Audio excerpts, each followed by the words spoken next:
Page 41, Song of Happiness. Here in this lesson we're using the three chords that we just introduced in the last lesson. We're in the key of C major. You see them in the left hand, and I'll talk about them when I get to the left hand. So let's go through the routine. I look it over, it's 4 lines long, treble and bass clef. There's no sharps or flats in the key signature. We're in the key of C major. Make sure you're doing the C major scale, 1 octave up and down. It's kind of important.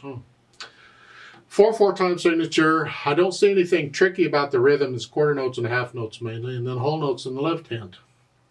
Let's cover one hand at a time. Make sure we understand what's going on because we're moving around in both hands here. Right hand, you're here. It's and then one second finger here. Yuck! I don't want to go from here to here, so I'll prepare that. I don't like these awkward finger motions here. What I'm going to do is take advantage of the repeated notes in the second measure. 2 A's, I'm going to change hand positions on the repeated notes. So since I want second finger on the B coming up, I'm going to put thumb for the half note. So I'm changing hand positions right there. Now I'm ready to go on. So use the thumb for the half note on the first line. And then at the end of the first line, you're here. Just for the second line, just reach down to the E. From letter to letter, we call it an octave. It's an important interval. It's an important thing we use in music a lot, and you'll get used to this feeling, the physical feeling of the hand being in that position. For E to E, or A to A, or C to C, or whatever they are, you'll get used to that. And all we're doing here is just reaching down to the E here. And then you can collapse once you're there. And then in the second line on that, they want third finger. Well, if I want third finger, then I'm going to use second finger for the half note. It's similar to I did the first line where I put thumb on it. Well, here I'm going to use second finger on it. This way I'm in position to go on. Here. Now, third line, they want you to go here. Yuck. Oh, that's terrible fingering. Don't use that kind of fingering, please. Let's work out something else. Okay. If I take all 3 of these notes in that third line, first measure here, these 3 notes, I'm going to play them with a 5/4-2 in that position. Because typically you'd use an E on the bottom. You get here, it's not a triad because there's 4 notes here, but it's still a chord used. And that's the fingering for it. So that's here, I'm going to do that. This way the thumb is ready to go on. I connect it all. And then going on with second finger, well, if I want second finger there, and I'm going to thumb on the half note again. Here, that way I'm ready. And again, last line, same thing. And I want third finger, so I use second finger on the half note in the last line because I want third finger on the next one. So I get ready for what's coming, getting into position. I'm using these repeated notes. I do that a lot in piano. I encourage you to get good at it. It will certainly come in handy. In the left hand, we have the triads. You have the C chord, or the tonic, they're calling it. It's the 1 chord. They put the do under, remember do, re, mi, fa, sol, la, I don't use those very much. I use the 1 chord is what I'm after. And if you're going to put in a 1 there for the chords, you use Roman numerals. See, we have a lot of numbers we use in music, and we got to figure out how to keep them straight. So when we are referring to chord numbers like this, we use Roman numerals. So it'd be the capital letter I here. The 1 chord, you lift up, and now we have the 4 chord, then the 5 chord, and then the 1 chord. This is basically all you're doing in the left hand. You're moving around quite a bit. Well, if you got the right hand under control where you're doing these fingering suggestions, this makes it easier to concentrate on the left hand moves because the right hand is behaving itself. So when you put them together, it's here, and then again, just lift up and move, and thumb. See, now I don't have to move the right hand. I'm ready. I just move the left hand.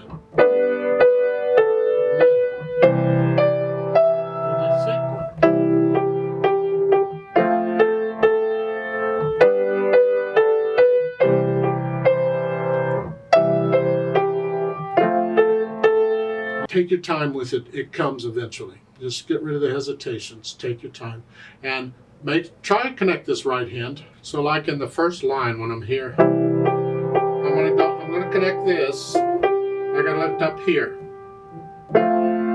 Don't lift up in the right hand just because I lifted up in the left. Connect this, even though I'm lifting up here. Connect that.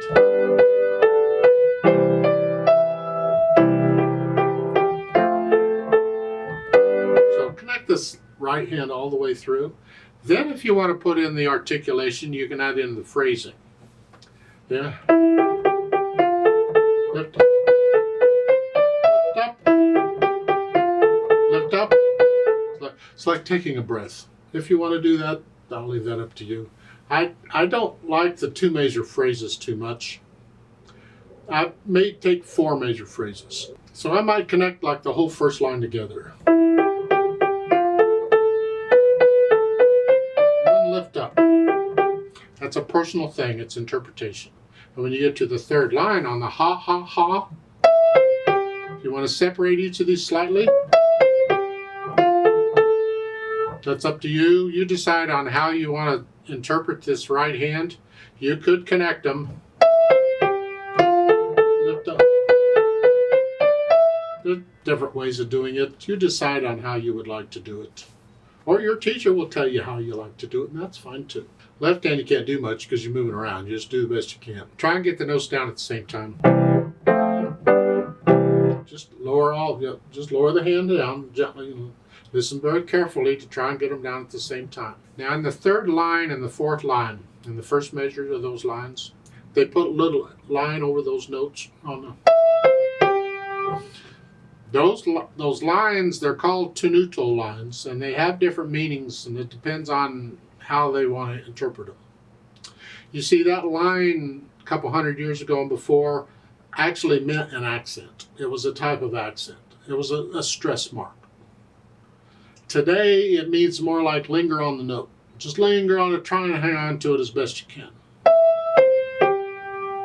Doesn't work real well because you got to keep the rhythm going. I think in this case, he wants it to be more of a stress mark. You bring these out a little bit. It's ha, ha, ha. Separate them just slightly. Ha, ha, ha. Okay. That's interpretation. Again, it's another articulation thing, but you got to get into the music and feel it. If you don't feel it, don't do it. In this particular piece, see, this is an arrangement of something, and so arrangements you can kind of rearrange after you learn it the way it's written. And if you feel it different, it's okay. If you play an actual classical piece, you don't rearrange it. You play it the way it's written.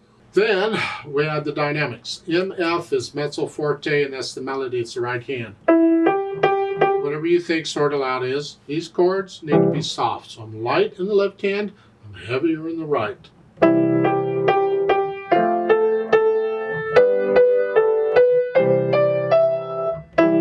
want to hear the melody. That's the right hand. If you feel like getting a little louder and softer in places, that's fine. The speed, allegretto, well, that's a fun speed. Be happy. It's a happy piece.